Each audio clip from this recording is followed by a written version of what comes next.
Friends, आज हम लोग जानने वाले हैं कांग्रेस का लाहौर अधिवेशन।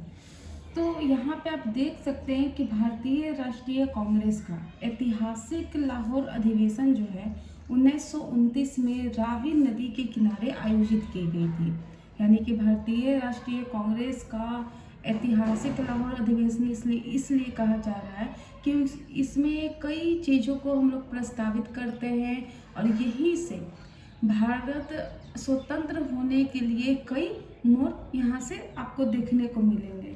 तो आप यहाँ से देख सकते हैं कि भारतीय राष्ट्रीय कांग्रेस का ऐतिहासिक लाहौर अधिवेशन 1929 में रावी नदी के किनारे आयोजित की गई थी और इस लाहौर अधिवेशन के जो प्रमुख अध्यक्ष थे वो पंडित जवाहरलाल नेहरू जी थे और इसी लाहौर अधिवेशन में कई महत्वपूर्ण प्रस्ताव भी पारित किए गए हैं, जैसा कि आप यहाँ पे इस लिस्ट में देख सकते हैं। तो यहाँ पे सबसे पहली बात होती है पूर्ण स्वराज। पूर्ण स्वराज कहने का मतलब होता है कि भारत अब पूर्ण स्वराज से कम को स्वीकार नहीं करेगी, यानी कि अब भारत को डोमिनियन साम्राज्य नहीं चाहिए, अब भारत को पूर्ण स्वराज चाहिए, यानी कि अब भारत को पूरा का पूरा भारत चाहिए, जहाँ से ब्रिटिश भारत को छोड़ के जाएंगे। दूसरी ओर आप देख सकते हैं कि चुनाव का बहिष्कार भी किया जाता है, यानी कि इसमें कहा गया कि जितने भी आगामी सभी चुनाव आएंगे उन सभी आगामी सभी चुनावों का बहिष्कार किया जाएगा। साथ ही साथ गोलमेज सम्मेलन का भी बहिष्कार किया गया और इसी बीच आप देख सकते हैं कि सविनय अवज्ञा के कार्यक्रम यानी आंदोलन का प्रस्ताव पारित किया जाता है और इसी में आपको देखने को मिलता है कि तिरंगे झंडे को राष्ट्रीय झंडे के रूप में अपनाया भी गया। कब? कांग्रेस के लाहौर अधिवेशन में। साथ ही साथ जवाहरलाल नेहरू ने इसी लाहौर अधिवेशन में पहली बार तिरंगा को फहराया था, यानी तिरंगा झंडा को फहराया। ठीक है। और अगले वर्ष आप देख सकते हैं कि 1930 में 26 जनवरी को जवाहरलाल नेहरू ने स्वतंत्रता दिवस के रूप में मनाने में अपनी सहमति जताई। ठीक है। और इसमें 2 जनवरी 1930 को कांग्रेस कमेटी के द्वारा भी, ठीक है, स्वतंत्रता दिवस 26 जनवरी को मनाने के लिए ही सहमति दी गई। तो आप यहाँ से देख सकते हैं कि किस तरीके से कांग्रेस का लाहौर अधिवेशन किया गया है। लोग जानेंगे सविनय अवज्ञा आंदोलन के बारे में। तो सविनय अवज्ञा आंदोलन का कार्यक्रम को अगर देखा जाए तो सविनय अवज्ञा आंदोलन के कार्यक्रम को कांग्रेस अधिवेशन के, ठीक है, कांग्रेस के लाहौर अधिवेशन में ही मंजूरी दी गई थी सविनय अवज्ञा आंदोलन को। और 31 जनवरी 1930 में गांधी जी ने इरविन को चुनौती दी और इस चुनौती में 11 सूत्रीय मांग गांधी जी ने प्रस्तुत की है और गांधी जी ने यह भी कहा कि यदि इरविन हमारी 11 मांगे मान ले तो विरोध की कोई आवश्यकता नहीं होगी। और गांधी जी की मुख्य मांगे कुछ इस प्रकार से थी, जैसे कि भू राजस्व में 50% की कटौती की जाए, ठीक है, नमक कर एवं नमक विशेषाधिकार की भी समाप्ति की जाए, उच्च अधिकारियों का वेतन आधा किया जाए, ठीक है, और साथ ही साथ जो राजनैतिक बंदी हैं, ठीक है, जो राजनैतिक बंदी जो कारागार में है, जेल में है, उनकी रिहाई की जाए। साथ ही साथ शराब को हमेशा के लिए प्रतिबंधित कर दिया जाए और भारतीय वस्तुओं एवं वस्त्र उद्योगों की भी रक्षा की जाए। ये गांधी जी के द्वारा कहा गया था इरविन से। साथ ही साथ आप यहाँ देख सकते हैं कि इरविन जो है यह ब्रिटिश वायसराय था, ठीक है, ब्रिटिश वायसराय था लॉर्ड इरविन।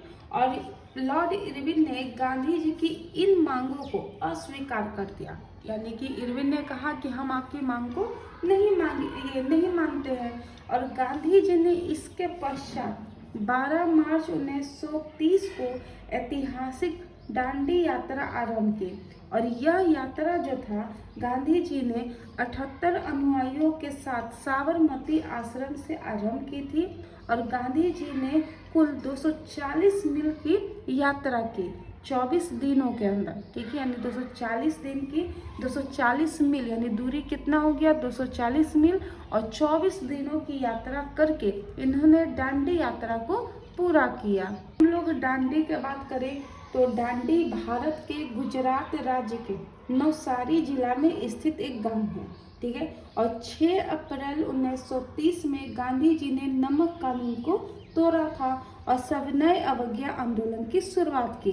तो 6 अप्रैल 1930 को सविनय अवज्ञा आंदोलन की शुरुआत की गई, और यहाँ सविनय अवज्ञा आंदोलन का अर्थ होता है कि ब्रिटिश कानूनों की विनम्रता के साथ अवज्ञा करना, यानी कि हाथ जोड़ के ब्रिटिशों के सामने यह कहना कि हम आपसे हाथ जोड़ते हैं, आपसे विनम्र करते हैं कि हम आपकी आज्ञा को नहीं मानते। और गांधी जी ने इस आंदोलन के कार्यक्रम में, यानी सविनय अवज्ञा आंदोलन के समय इन्होंने यह कहा था कि हम कई चीज़ों का बहिष्कार करेंगे, जैसे ब्रिटिश प्रशासन, ब्रिटिश न्यायपालिका, ब्रिटिश शिक्षा, ब्रिटिश व्यापार, ब्रिटिश सरकारी पद, ब्रिटिश स्कूल, ब्रिटिश वस्तु, इन सभी चीज़ों का गांधी जी ने सविनय अवज्ञा आंदोलन के दौरान बहिष्कार किया, और उन्होंने सत्य और अहिंसा का पालन किया। आप यहाँ पे सत्य कहिए या फिर इसी को सत्याग्रह भी कहते हैं,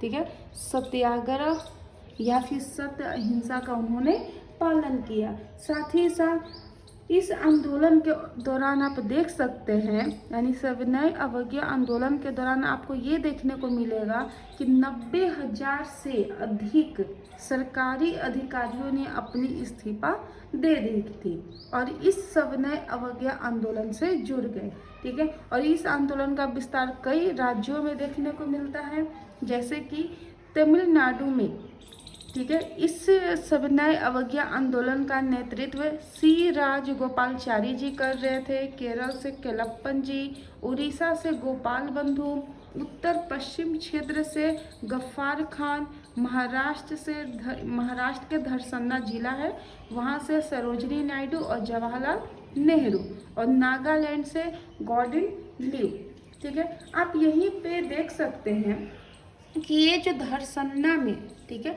ये जो धरसन्ना में सविनय अवज्ञा आंदोलन का नेतृत्व सरोजनी नायडू और जवाहरलाल नेहरू जी कर रहे थे, ठीक है। तो इस धरसन्ना का दमन जो होता है, धरसन्ना के दमन को अमेरिकी पत्रकार,